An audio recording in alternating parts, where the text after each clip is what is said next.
it took me like the last 2 hours to do it, just to go through all of the EV results tool and stuff. But being able to select like what props I want for each sport, for each book, you know what I mean? Yeah, I dig it. What did I'll send them all to you if you're curious. But like I found with NHL, the longer odds props have actually dominated, like particularly on FanDuel and stuff, where like the minus 180s and stuff have been the stragglers. It's kind of funny if you look at, because I was playing around with some of the sliders before too. Same if you were to the NHL, you could bet stuff that's 0 OS rating as long as the EV over. I tried to, but for some reason it messed me up and it was feeding me lines that didn't have a rating. Teasers I tried to go to straight zero OS rating. It's crushed. It's crushed. So we'll talk more after the show. Hey, good evening, everyone. Welcome to the Stokastic.com NFL Live Before Lock NFL edition. Commanders and Eagles. By the way, talking about the portfolio EV tool over on OddsShopper, ask me about it after the show. Happy to talk. For real, I'm obsessed with this tool, man. Yeah. Well, hey, when you're winning, I've been doing a lot of content for it. You're making some pieces that I think are going to be viral pieces, which you made some of them also. I tweeted one out. Was it yesterday or 2 days ago? Yeah, your stop betting overs video, which has, I don't know, like 250,000 views or something on YouTube. Some number, I can't count that high, some really big number. Even then, I looked at the number. I don't know what this number is. I had to message Ben and I asked, I was like, can you tell me what number this is? There's a lot of, there's commas here. There's a lot going on. I've never seen a number that big before. So you've got videos that are doing really well. You're making more of them. I've got my bankroll threads that are really fun that I'm doing every day that are built around the portfolio V tools, which, you know, we are new. We made them right at the start of football season. And then once NBA and NHL started going underway, where there was, you know, daily bets to be had, it's pretty new. It's basically been usable every day for the last, 4 weeks now? Because during NFL, while you could use them, there's only NFL once per week for a main slate, and then it's other one-day slates. But now there's, you know, upwards of, I'll bet 300 plus bets in individual days. It's a beautiful thing, man. And it takes no time with the mass entry tool. We turned sports betting into DFS. It's awesome. We'll talk about it later. Anyway, happy to have you guys with us. Hey, if you don't mind, take a single second, hit that thumbs up, atone for your sins. Yes, Chris Williams, you did beat me to it.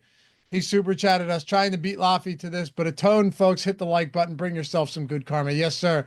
That's the way to do it around here. And he gifted 5 Stokastic memberships. As always, thank you, Chris. Thank you guys for being with us. And hey, subscribe to the channel if you haven't done so yet. It's free to do so. It is free. Pierre said I threw my like in there. Yeah, thank you, man. Thank you. Appreciate it. Yeah. Free to do. If you don't like it, you can leave. I think you'll like it. I think you'll like it around here. We got a good crew.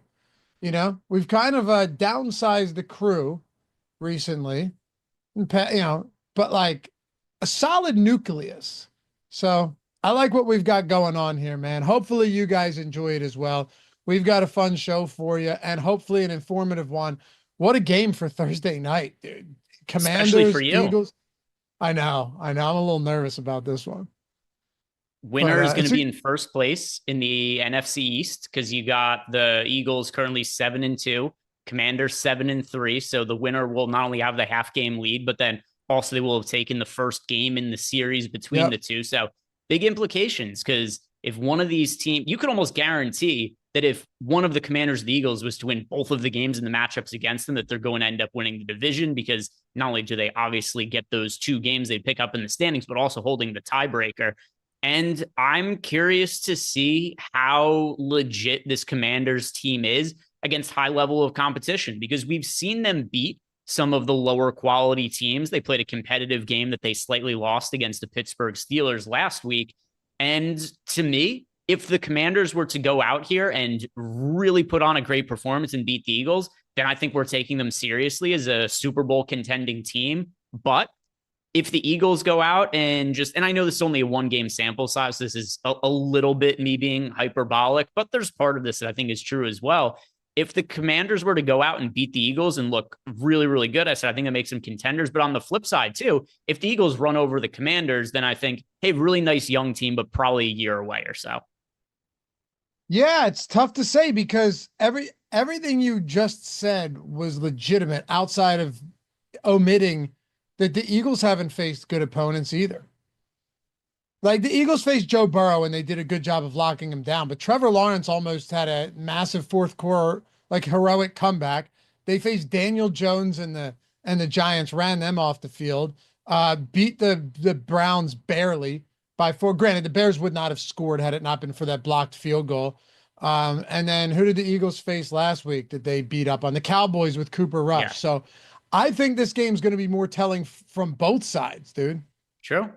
True. I guess to me, the Eagles, at least I feel that they're a contending team no matter what the results are, even if they play shitty. I know last year ended really poorly for them, but the reality is the last few years with Jalen Hurts, this has been one of the most successful teams in the entire league. We've seen them contend. We've seen them compete for a Super Bowl with Jalen Hurts as the quarterback. And I think that people kind of soured on them, probably a lot of your friends and Eagles fans, after how the second half of last year went. But to me, I've seen enough sample size of this Eagles core with Jalen Hurts at QB to say this is a contending team. Yeah, they're a good team. They're a good team. We'll see. Chris Albers, thank you for the super chat, brother. Thanks for the content and all the hard work. I petitioned to let Matt do a college football live before lock on Friday. I'm sure he'd love to. And then one thing, we'll jump right into it after this. Jensen asked about the exposure cap. Someone want to explain exposure caps to me. Nothing changes when I switch a player to. All exposure caps are doing is capping the exposure you get to them. So when you run the sims and you favorite your lineups, you got to favorite your lineups first, right? So favorite your lineups, and see, because you want to see what exposure you're getting before you cap anybody, right? And then cap them. Like, let's say there was the other week, I forget who it was. It was a running back, and I was like, I don't want 80% of this. It's Breece Hall. I remember. Yes, Breece Hall. Breece Hall against the Patriots. Yeah, and capped him, I think, at like 30%. That just auto resorts and favorites your lineups and brings him down to 30%. So now you won't have more than 30% Breece Hall. If he's at 80% and you cap him at 30, you best believe you're going to have exactly 30%. But that's the way they work. If you have questions, by the way, feel free to hit us up, man. We're always happy to answer these for you. News already. We've got Brian Robinson will be a full go today. So he's playing in no kinds of restrictions or anything like that. He's been dealing with a hamstring injury, missed the last couple of games. Eckler was a really good fantasy replacement in his place. So just want to let you guys know that we've got that news as the first bit of information here. And that's obviously really important. Really, any news is important for a one-game slate. Even if it's like the backup tight end is out, it usually is impactful. Ready to get into this? Let's do it. All right. So let's go. Did the strategy show with Gajeski today, and we kind of were digging into a few things. One of them being, Greg, just the fact that, you know, some of these slates recently we've had some value, others none. Like Davis Allen was minimum salary. Oh wow, look at the Parkinson trends going downward. Davis Allen could be a good value play. On a night like tonight, I don't think you have that much at all. It doesn't mean there's nobody here, right? Like there will be guys, just so we're clear. There will be guys that will see the field. All right. They will see the field. I just don't know how much. Like Anais Smith should probably see the field. Calcaterra will see the field. How much of that will be blocking? Probably a large majority. Dallas Goedert's role probably expands from last week too. De'Ami Brown sees the field a little bit. Who knows how much? And then Luke McCaffrey. So there are a few guys down there. Nobody very exciting at all. No. And not only is there not exciting guys on the low end, but at the same time, there's exciting guys on the high end. There's a lot of guys we're going to want to be paying up for, both the quarterbacks who are not only really, really high-end quarterbacks in the NFL, they're both great fantasy producers, especially because of their ability to run the football. So Jalen Hurts, as well as Jaden Daniels, these are quarterbacks that we were going to want to be playing in our lineups. And there's a bunch of skill position players that we're going to want to pay up for as well, between Saquon Barkley, A.J. Brown, Terry McLaurin. So it's a tricky slate, Lofty, because there's a lot of guys I want to pay up for, but there's a lack of value guys, which kind of goes hand in hand, right? Because if there are so many good studs on the slate, it means that there's a bunch of guys, especially for a one-game slate, where it's concentrated where the fantasy points and the targets go. But then you're trying to figure out, all right, well, if I want to pay up for these guys because they all look really good, well, they're taking away opportunities from lesser players. and then you just don't have the value opportunities. Something that if Brian Robinson would have ended up not being able to play, or if he was going to be limited in some way, then we could have talked about, like McNichols as somebody who we would have potentially wanted to get to for value. But it's not all that easy to navigate. And I have some interesting ways in the Sims that I'm building out some lineup. Or I shouldn't say that I'm building out lineups. The Sims have given me some interesting lineups that have allowed me to save salary that, definitely different than some other lineups that I've built this year. I asked Matt the same question today that I'm going to ask you. Mm-hmm. Are you spreading around exposure to these cheap guys, or are there a few or a couple select guys in general that you're getting more of? Let's see. I just had, because this morning for me, it was McCaffrey and Calcaterra that I was getting the most of in that sub 2K range. All right. Yeah, I was going to ask what price point are you talking about? Let's say sub 2K. Yeah. Sub 2K. I don't have more than 25% of anybody. Me neither.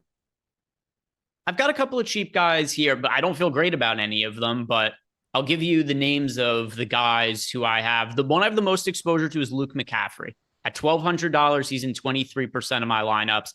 I'm overweight. I'm overweight to a lot of these cheap guys, actually. I am overweight to Luke McCaffrey. I'm overweight to Calcaterra. I am overweight to Diami Brown, who I think is somebody that could very easily have 0 catches or catch 1 pass for 50 yards and a touchdown and break the showdown slate. So those 3 guys, I'll call those 3 guys my core cheap options. They're all ones that I have 15% or more exposure to. And none of them are all that popular either. Calcaterra 10% owned, Diami Brown 11% owned, McCaffrey 14% owned. Yeah, exactly. Again, that's kind of what I expected. I don't think you need to take a stand on one of these guys, because when it all comes down to it, you could look at any metric, any stat. You want to look at routes run, you want to look at snaps, you want to look at targets per route run, any of that stuff, Greg.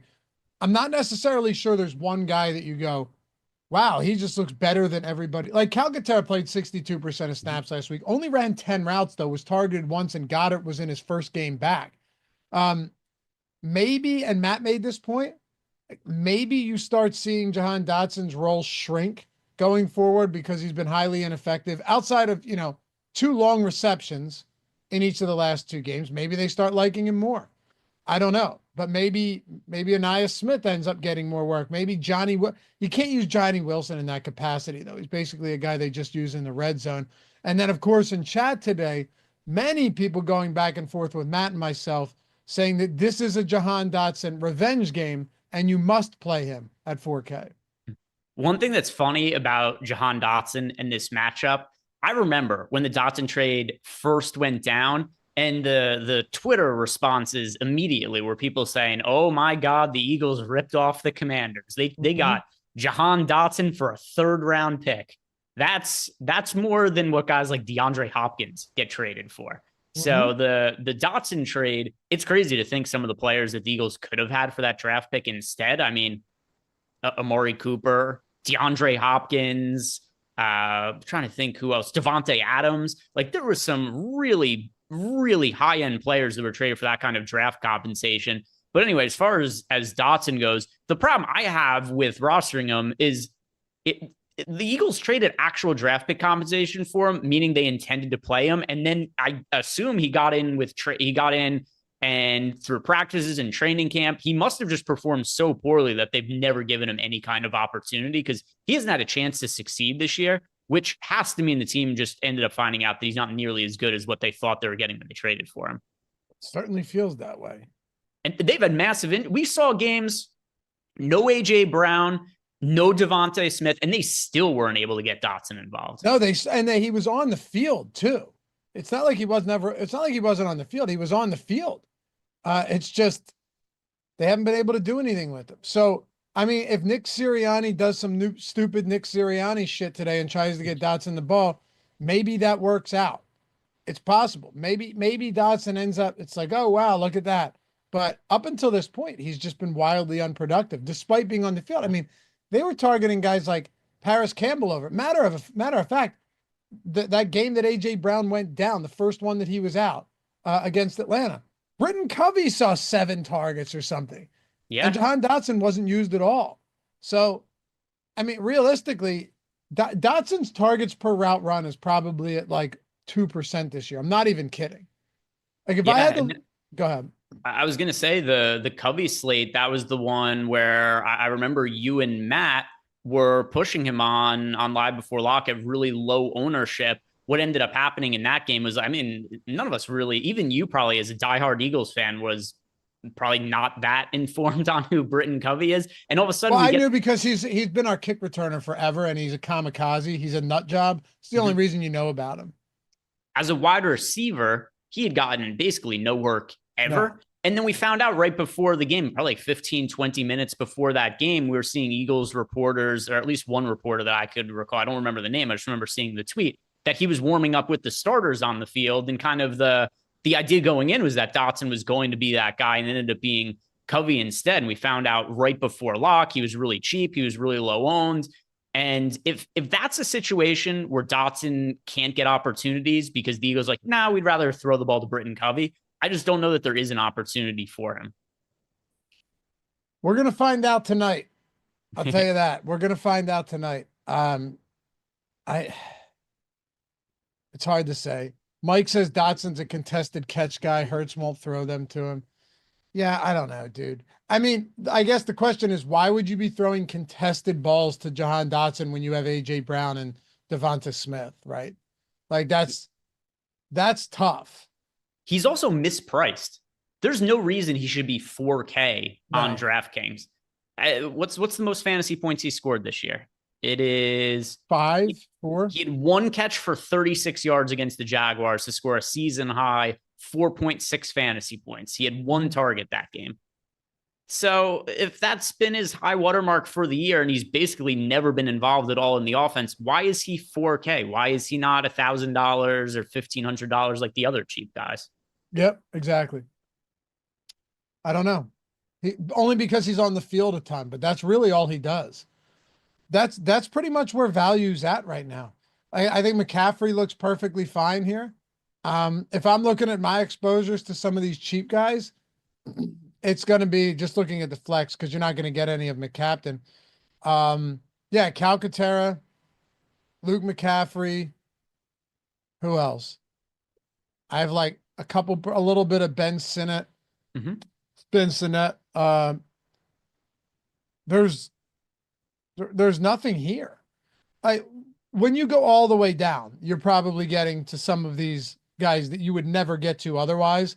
But when you have Jaden Daniels, AJ Brown, Jalen Hurts, Saquon Barkley, dude, how about this? Even Devonta Smith for me has kind of become a casualty of the slate. Not because I don't want to get Devonta Smith, but because how are you prioritizing him today? It's really tough. So then if that's the case, how do I prioritize a Jahan Dotson when I could go to Grant Calcaterra, who's literally the same guy this season, maybe better? Yeah, and by the way, you mentioned Devonta Smith. It is the same for me. I'm looking at my exposures, and you have to make the cutoff somewhere. There's so many studs in this game. Jalen Hurts, Jaden Daniels, Saquon Barkley, AJ Brown, and Terry McLaurin being another one, Devonta Smith. You just have to make the cutoff somewhere. And of all of the players who are priced at 8,500 and above, I have the least of Devonta Smith. He could easily ruin me this game. He's a great player. He's got big play upside. I can't, we talk about this all the time on these showdown slates about how you just can't play all of the pay up guys. And I always think it's interesting to find out where it is that I'm kind of cutting off the guys I get the most exposure to. And I barely have more than 10% of Smith. Yeah, I don't either. I have exactly 10% is what I have. So yeah, it's going to be tough. Do you think he's a guy that you'd be willing to try and get, with the field on? No, he's pulling, let's see, he's 25% owned in the flex spot. He's 5% owned the captain, so he's 30% owned overall. It's not an issue with him. I would just rather play both quarterbacks, really high priorities for me, especially them being running QBs. I prefer AJ Brown to Devonta Smith. That's also something to consider, is that Brown and Smith have pretty comparable ownership. You've got Smith is, like I said, 30% owned overall. AJ Brown a little bit more popular. He's around 40%, but I prefer AJ Brown. to Devonta Smith. And then the other part too is then you're looking at the guy who's a pass catcher who he's most comparably priced to. That is going to be Terry McLaurin. And the problem with just the construction of my lineups is if I'm leaning to Smith over McLaurin, then I'm not really getting pass catchers from the Commanders. So from a game theory perspective, I need to have some pass catchers from the Commanders, and I lean towards McLaurin in that situation. So Smith's going to be my least rostered pay up. I just am going in other directions. Yeah, I've tried to get more of him, but it's been difficult. It really has. Dallas Goedert being another one of those guys. I have some Goddard. I don't really have any Goddard at captain. Like my highest exposed captain right now is Barkley. I was looking at Washington thinking, maybe stopping the run hasn't been that big of an issue for him. It's the secondary. They've actually allowed a few really big passing games this season, or rushing games this season. And maybe Philly's wise and they just try and run the ball down Washington's throat with Barkley, because if you just feed him, you're going to end up winning games. It's that simple. We've seen it all season long. When you feed Barkley, you get him 20 plus carries a game, you end up winning. And he's very expensive, but I had said to Matt on the strategy show this morning that I look at a guy in Barkley and he asked me would I play Barkley and Hurts together, and my answer was like it was a resounding yes. I have no problem with that at all, knowing that while Barkley isn't a prolific pass catcher, right? Like he's not prime Austin Eckler, he's not Devon Achane. Also, they just don't need to use him in that capacity as much. This guy does have multiple receiving touchdowns on the season. He is used on end zone targets, on wheel routes. So on a showdown slate where we only have one game, it's also totally possible that there's four touchdowns in this game and Barkley has 2 and Jalen Hurts has 2. So I'm doing nothing at all to separate those two from each other in lineups. If I get Barkley and Hurts in the same lineup together, I'm 100% okay with it. The other thing too is it's a one-game showdown slate. Anything goes for these. Yep. So you and I have done some of the sim shows on Fridays where I've said for main slates where there's a lot of options, I don't like playing Hurts and Barkley together. For a one-game slate, it's not really an issue for me. If I was hand-building one lineup, it probably wouldn't have Hurts and Barkley both in it. But over the course of me playing a bunch of lineups, I'm sure actually I could do it right now. I could check of my top lineups just by using the filters in the Sims, how many of them I have with both of them together. And I'm sure that it's at least some amount. I'll put it in right here. All right. So lineup contains Hurts and lineup contains Barkley.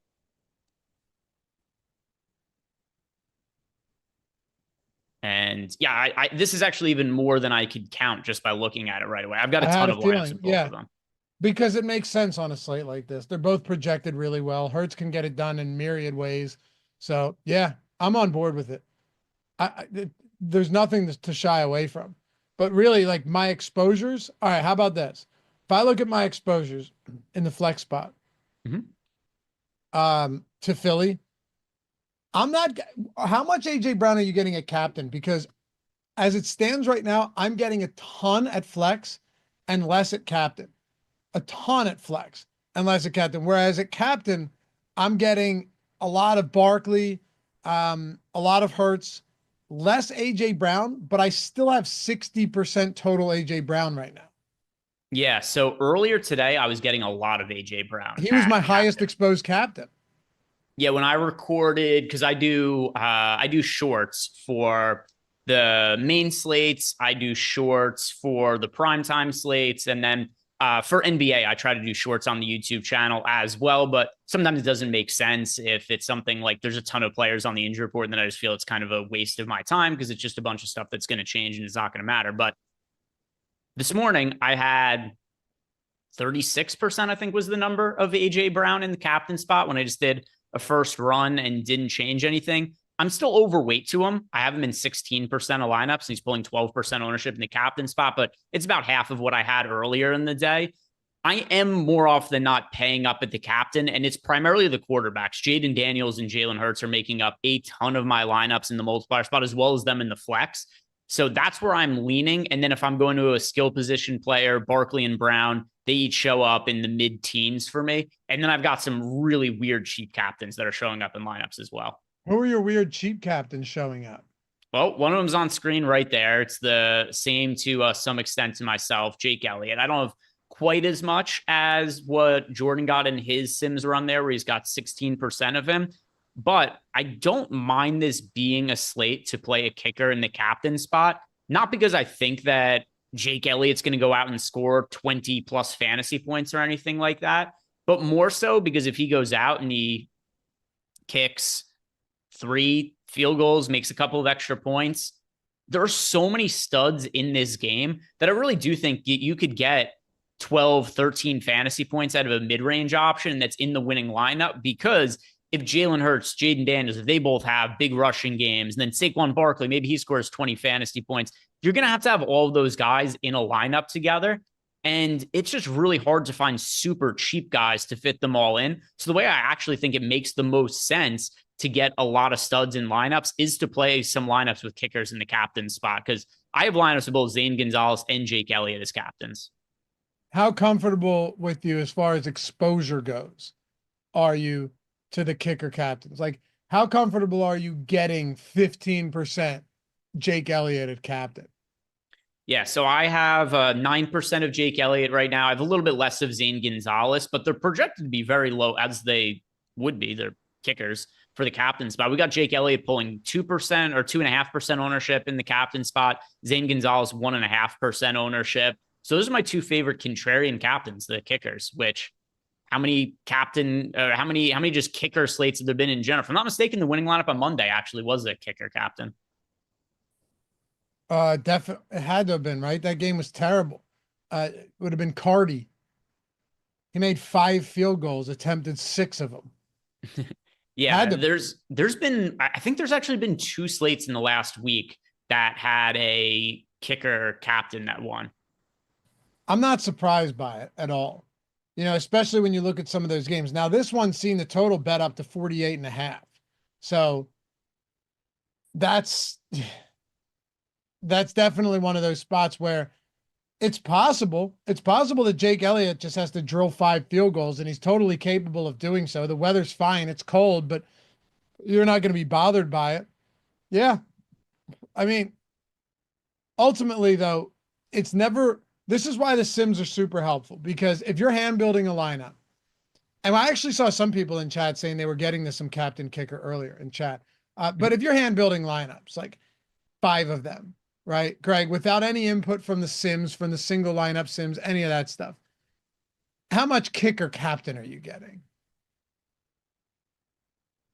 Probably none. But with that said, too, I don't know if we pull up the single lineup Sims and we just tried to build a lineup with limited information. We aren't looking at all that much.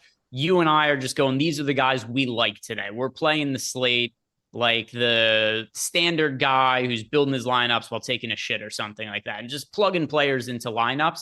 I think it would be really hard to fit in the guys that you actually want to play. It is difficult to do so. And if you do that, in a lot of cases, you're just getting like duped 1,000 times, because there's only so many ways to make that work. So yeah, I hear you. I also think again, I'm perfectly fine. And I have some Jake Elliott. I have 10% at captain right now. Perfectly fine with that. But I'm also going to be honest with, like, I'm going to tamp it down. If I were to get 25% Jake Elliott at captain, I think I would be trying to retool things at least a little bit. Yeah, I mean, I have 9% of him, right, is what I have in the captain spot. So I don't have some crazy number, but 9%, that's still a healthy amount. That's way more than the field, and that's definitely more than I've played any other kicker in the captain spot this year. I don't even think as much as you and I talk about rostering kickers and showdowns, which has been one of my favorite strategies the last few years between both the Sims and even before that, when I was just building lineups using some of the boom bust tool data and the single lineup optimal scores. I've always been overweight to kickers, but I don't remember slates where I was getting this much of them in the captain spot, and I don't mind it at all. I think a lot of it too is because there's not good value. So like, let me look at some of my captain kicker lineups. All right, here's one. Or kicker captain. Elliott, Hurts, Daniels, McCaffrey, Barkley, McLaurin. So yeah, right. So that gives you Hurts, Jaden Daniels, Barkley, and Terry McLaurin. So it's basically like getting getting the kicker at captain, you play one other value play. This is what it is. You play, and I'm looking at all of these right now. If you guys are wondering like what's going on with this, you play one other value play, and then you jam studs. That's what it is. It's kicker captain, one value, jam the rest of studs. That's all. Every single one of these I'm looking at. That's exactly what it is. I'm going down the list even more here. Let's see if I can find another one. The other part of this. No, go ahead. I'm just saying everyone is the same thing. Go ahead.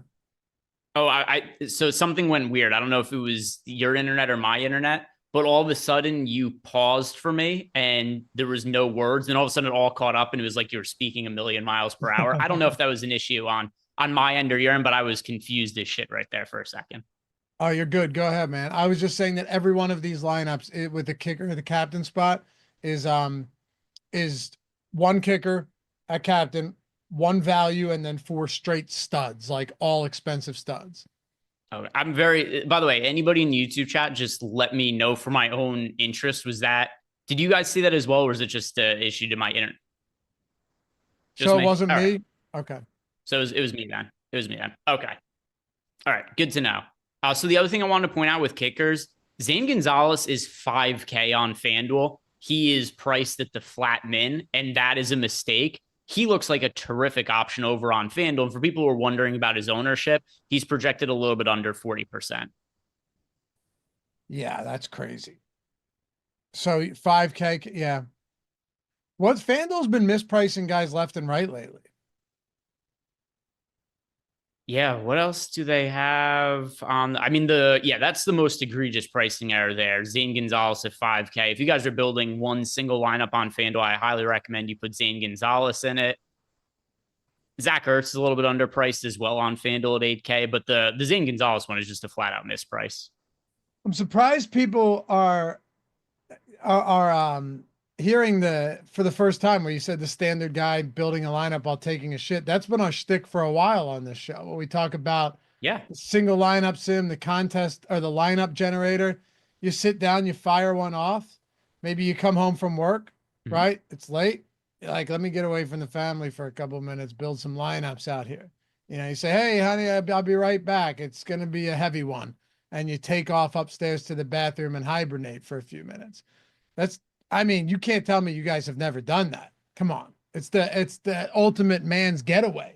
Tell you that.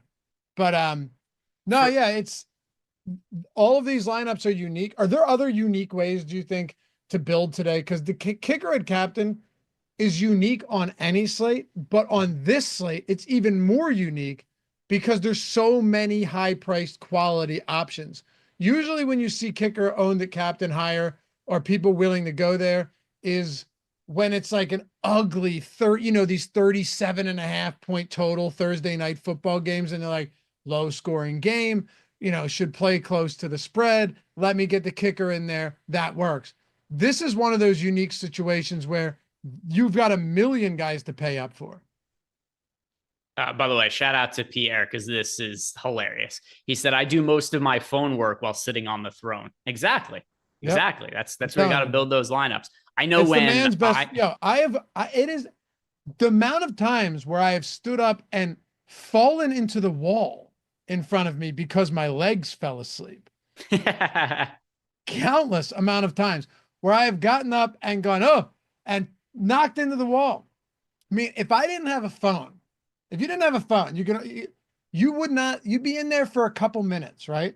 Like, sure, a magazine or whatever. But if I did not have a phone, I would be in there for as long as it takes to get things done. In this case, Greg, sometimes, the only signal for me to stand up is my legs start tingling. It's crazy. Melissa Harvey says there are women that play two guys and they do the exact same thing. Good to know. Thanks for the information. Thanks for the information. Oh, also, veteran move. Guys, this is life-saving information that I've learned from my years of being on planet Earth and dropping deuces. To get the most out of your pooping experience and not have your legs fall asleep, especially if you're using your phone, very key. Don't put your elbows down on your legs. That's just another way to cut off circulation. don't rest your arms on your legs. That will make the falling asleep worse. Oh yeah, dude. Yeah, I probably have permanent craters in my thighs. Anyway, what I was asking you is, are there other unique ways to build on a slate like this? Yeah, I mean, let me see what kind of salary I'm leaving on the table in lineups. Some of my top sim ROI lineups are leaving a good amount of salary on the table, but it's not really a direction you could go for this slate for the most part.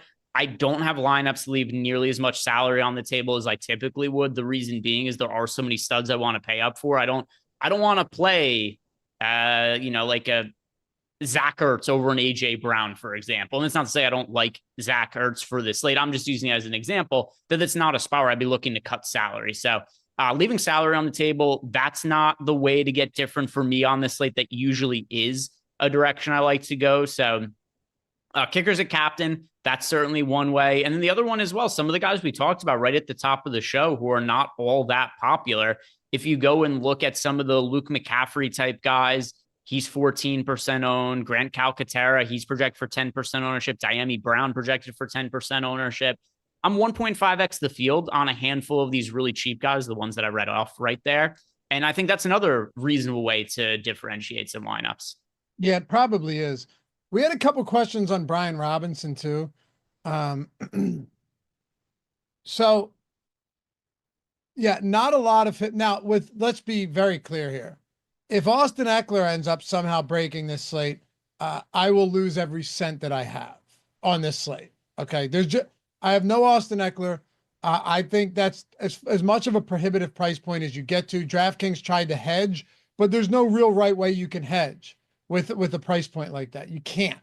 Like if you put Eckler at 5, or it's maybe 5,500 where he probably belongs if Robinson's playing, then he's probably a decent play.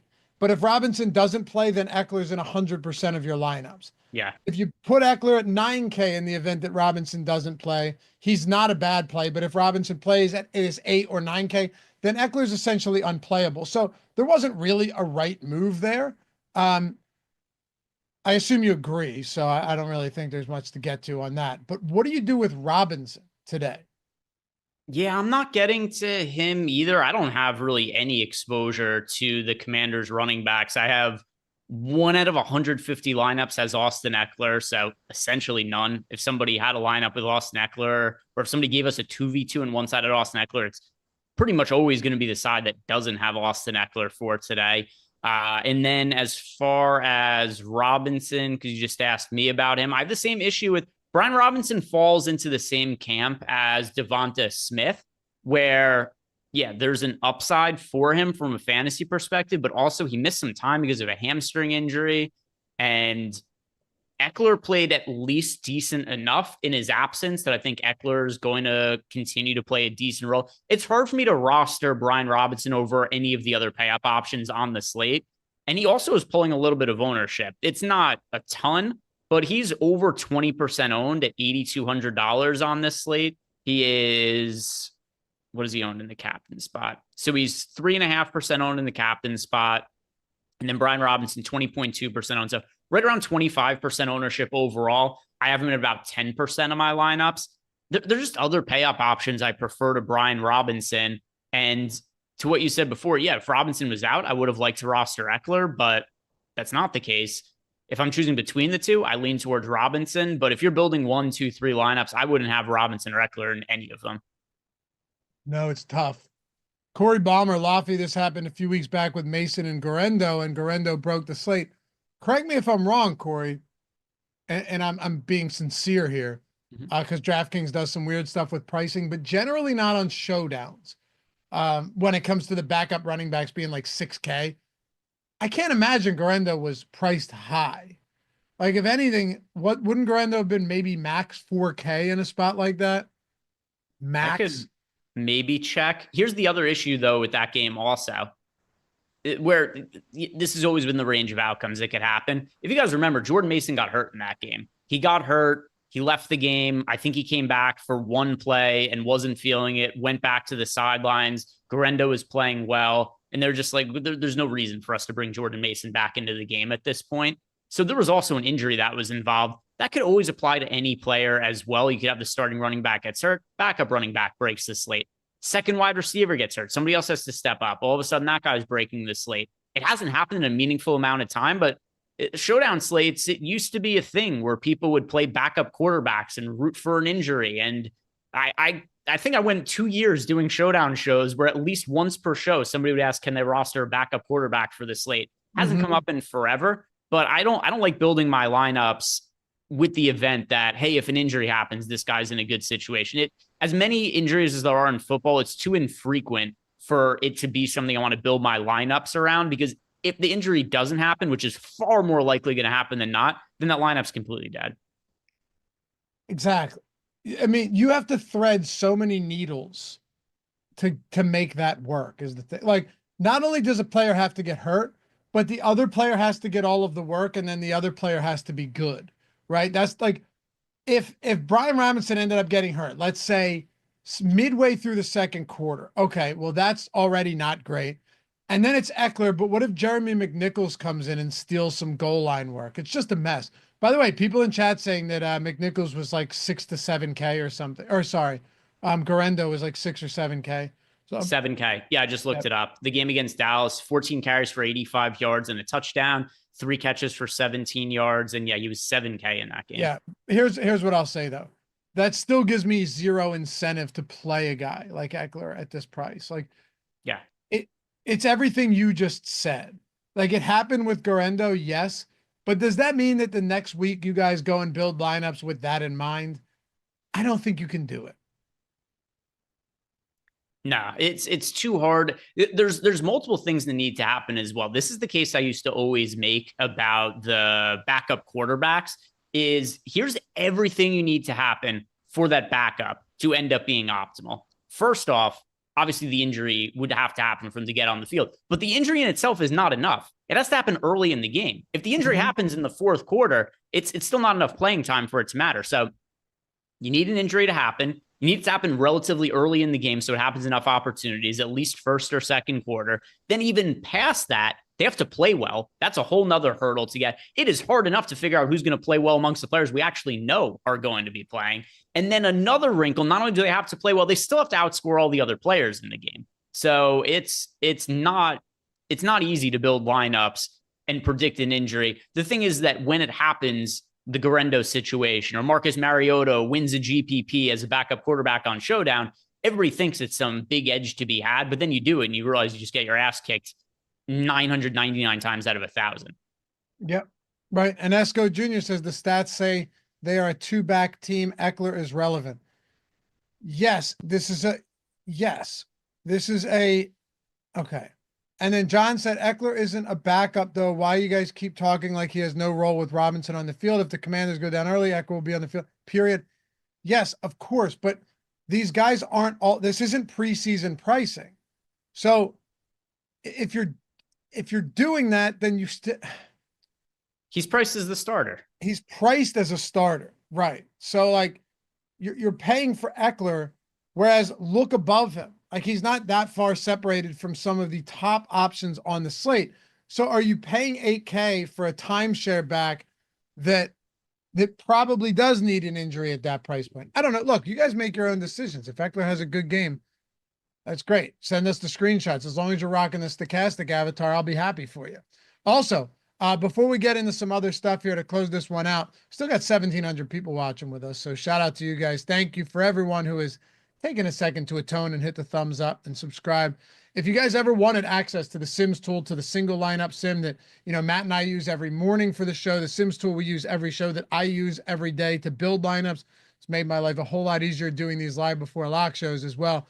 Link is down there, Stokastic NFL right there. Check out any package you want for the week or the month. You're going to build better lineups. You're going to win more money. The testimonials we had today in chat made me very happy. Just people being like, look, before I used these tools, I had no clue I had no clue what I was doing, living essentially in the DFS Stone Ages, and now I am an evolved human. I'm paraphrasing. But that type of stuff makes me happy to see that, because these are the tools we use. These are the tools we talk about. And the tools we want you to use.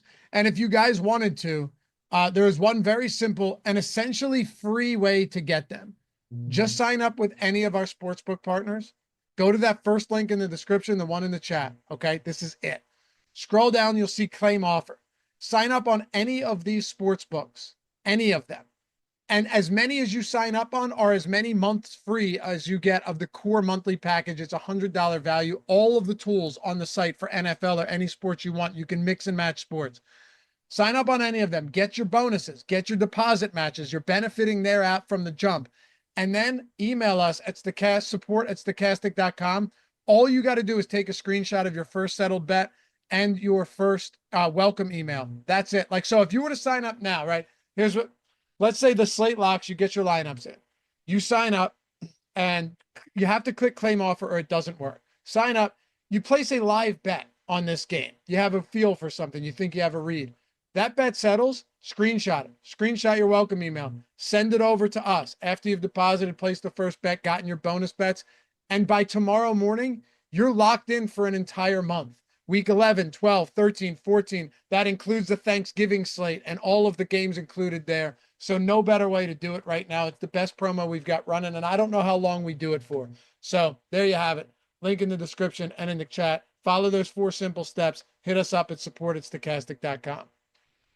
Yep. Oh, and MMA, Greg. Easy. Super easy if you guys want to take advantage of it. And also, that graphic that was up on screen that Jordan was showing before, it's also on the page. So if you guys don't remember those steps off the top of your head, just click on it. Really easy. You could put I know you wanted me to do the other thing, Jordan. Put it back up. Put it back up. There we go. All right. Yeah. If you guys are playing the UFC card this weekend, we have a $1 sale going on. John Jones fighting in perhaps his final fight because he doesn't want to fight Tom Aspinall. And Dana has said that if he wants to continue fighting, he would have to fight Tom Aspinall, or else you got this interim champion who's got nobody to fight and have to keep defending an interim belt. But more importantly, it's a great UFC card taking place at Madison Square Garden this weekend, and pretty much every MSG card ever has been a banger. They're going back to the old gloves, so that should also potentially mean a little bit more knockout equity in the card. And if you guys want to take advantage of this deal we have right now, just $1 using the promo code BONES, but even easier than that, the link down below in the YouTube description box. It's already got the promo code loaded in. If you're playing MMA DFS this week, our player projections, our ownership projections, our Sims tool, single lineup Sims, just $1 for this Saturday's card. Promo code BONES if you're over on the site, or even easier, like I said, just use that link down below in the YouTube description box. Come check out our MMA stuff. Also, a video up on the site tomorrow breaking down the card. Hell yeah, baby. We got things across the board. And keep your eyes peeled for a little Odd Shop or Portfolio EV. Wait for Thanksgiving time. You just give it a second. You're going to like this. Tools are just, we are printing cash with Portfolio EV over on Odd Shopper. Like I said, DM me or Greg. Happy to help you out with that stuff. Anyway, AJ Brown, how bad has Washington been against wide receiver ones this year? It's been crazy. Like, if you, in fairness, they've been bad against all wide receivers. It's been a team that's yielded a lot of fantasy points. Correct. But yeah, people have, it's definitely been a narrative out there. I shouldn't even say narrative because it's just a truthful fact of the way things have gone. That pass defense has gotten torched by top wideouts. I did a video this morning on the Odd Shopper channel where I do Monday night, Thursday night bets every week. Picks for every game on Tuesday too. Come check it out. Say hello. Say, hey, I came from Stokastic, Lappy. George Pickens, 5 for 91 and a touchdown. Flowers, 9 for 132. Chase, 6 for 118 and 2 touchdowns. Mike Evans, 5 for 61 and 2 touchdowns. Godwin in the same game, 8 for 83 and a touchdown. Neighbors, 10 for 127 and a touchdown. Marvin Harrison Jr., not great, but 4 for 45 and a touchdown. He scored. But they've been dominated by number one receivers. So I say we go out there and we bet 2 touchdowns for AJ Brown today, Greg. What are the best available odds for that? 10-1. All right. It's not bad. That's not bad for a guy like AJ Brown. And for what it's worth, I laddered Jamar Chase touchdowns in week whatever to 3. We got 2. I laddered Evans up to 2. So 1 and 2. We got that. We have hit multiple 2 touchdown games against the Washington Commanders this year from number one wideouts. So do we try and run it back today? I say yes. All right. AJ Brown, what book has 10-1, by the way? Well, when I bet it, it was bet 365. I don't know what it's at right now. Quite frankly, I don't know what it's at now. This morning when I put it in Discord, in Tails, and in the video, it was 10-1. So we could shop around a little bit here, but yeah. I'm checking FanDuel just because it's the easiest. Yeah, let me know what FanDuel's got it at. FanDuel has it at to score 2+ touchdowns, plus 950. Similar. That's not bad. That's not bad. Worth a that's worth a sprinkle. Some of these are real shit odds. Saquon Barkley plus 330 to score 2 touchdowns. I would much rather, by the way, must be 21 years or older to gamble. If you have a gambling problem, call or text 1-800-GAMBLER. Thank you, Jordan. Yeah, that's rough. Wouldn't you just rather go AJ Brown at plus 950? Yeah, some of these odds. I mean, I looked because I didn't even realize that you could bet 4+ touchdown markets. But if you wanted to, you could bet Saquon Barkley at 80-1 to score 4 touchdowns. Another one I like, Saquon Barkley, longest rush, 18.5 yards. That's enticing. Sets up as a pretty decent game script for the Eagles to be running the ball in the later stages of the game as well. Yep. And also not a game where I think they're going to be conservative with the work. It's such an important game. This is the most important game each of these teams has played all season. And I don't think it's a coincidence. Partly it's because of the blowout, but I don't think it's a coincidence that Saquon Barkley had one of his lowest workloads of the entire season, the game before this. Partially, it was certainly due to the blowout, but I do think a big part of it too is they wanted to make sure he was fresh for what was a really important rivalry game. Definitely. Yeah. What's the point of using him that much? Yeah. Oh, it's Magic. Nice name. Said Washington arguably been worse against the run than the pass lately. They have. Yeah, it's interesting. But number one receivers have still taken them to task. Sorry. Like Pickens last week, 5 for 91 and a score. It was only 9 targets or 7 targets on that. So yeah, I still have some interest there. From a DFS perspective, getting back to our roots here, are you getting the defenses in a game with a near 50-point total? Not meaningfully. I've got a couple lineups with them, but not really. If I'm going around that price point, Eagles are 4,400, the Commanders 3,600. I'd rather pay a little bit extra to go to the kickers. Kickers are projecting way better for us and show up in way more lineups. I mean, we've got, for instance, Jake Elliott's $800 more expensive than the Eagles defense. He's projected for double the fantasy points about. Yeah. Yeah. I think it's going to be tough to get there. If any, I'd probably lean Eagles D, but I don't love either defense in this spot. And really, from everyone that you look at that we've discussed on this slate, the only guy we haven't talked a ton about would be Terry McLaurin and also Noah Brown. So I'm not getting to a ton of him, but I actually think he's very viable at his price point because he's running routes on really 100% of dropbacks, Greg. Like this guy, I have a decent amount. I have 25% at flex. His price is a little awkward, and the Sims have been giving me a lot of these kind of stars and scrubs lineups, which I can understand and I appreciate. But I think Noah Brown is one of those guys that quietly could be decent in a game like this. Philly's corners have been very good, but they also have not played stiff competition. Quinyon Mitchell, Cooper DeJean, 2 great young rookies that should only get better. This defense finally has some linebackers. They look better than they have in the past.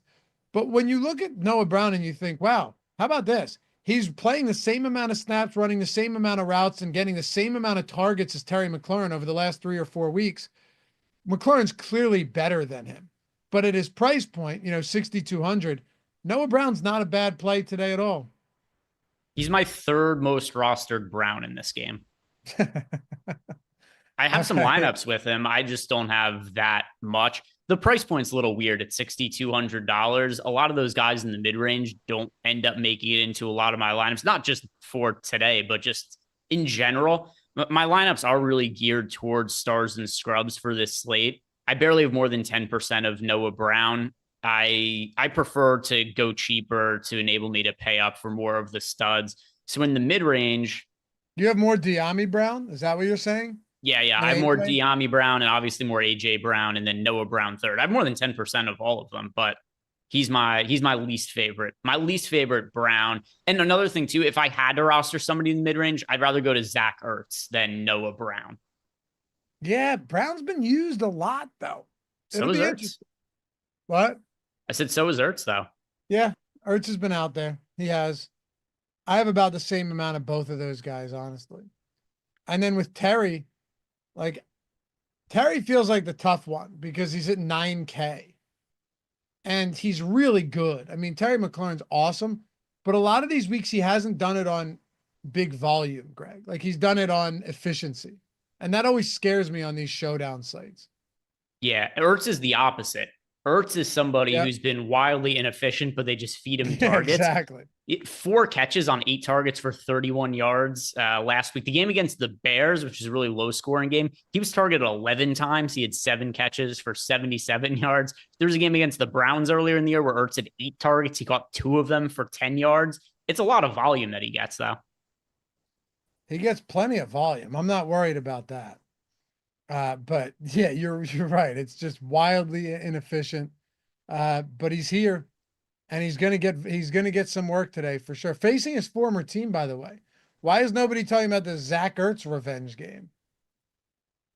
Yeah, I was thinking that earlier. We had the entire chat was going on a revenge game for who were they talking about? Dotson. The revenge. Dotson, right? Oh, right. So it was Dotson revenge game, and then somebody else was bringing up who's the other? Oh, the Zacchaeus. Right. So somebody was talking about the Zacchaeus revenge game. Stop it. Somebody else was talking about nobody's brought up that I saw in chat the Zach Ertz revenge. None of this matters to me at all. Who played for which teams at other points in their career? But yeah, I did notice that nobody was bringing up that Ertz used to play for the Eagles. Ertz did. And, oh yeah, Olamide Zacchaeus played with them for like a year. I mean, come on. Anyway, yeah. OMG LOW LOLs said, pick your vengeance. Pretty much. Anyway, hey, it's Lock. Enjoy the night, guys. Enjoy the game. Thank you as always for hanging out. Remember, get a free sub. Get a free month, $100 value. Just sign up any of those sports books. Deposit. A lot of these are minimum deposits of like $5 or $10, by the way. So if you were to do 4 of them, you're looking at what? Anywhere from $25 to $40, and that's $400 in Stokastic subs. NBA, NFL, get 2 of each month. Just free roll it throughout the end of the year and more. But yeah, appreciate you. We'll see you guys back here for the next one. Greg and I tomorrow morning. One of our favorite shows of the week, Sims strategy, lineup building show, tournament strategy, all of that stuff. We will get you ready for Sunday's 11-game slate as we do every week. Have a good night, guys. I hope to see the Stokastic avatars, if not mine, one of yours, at the top of the leaderboards tonight. Peace.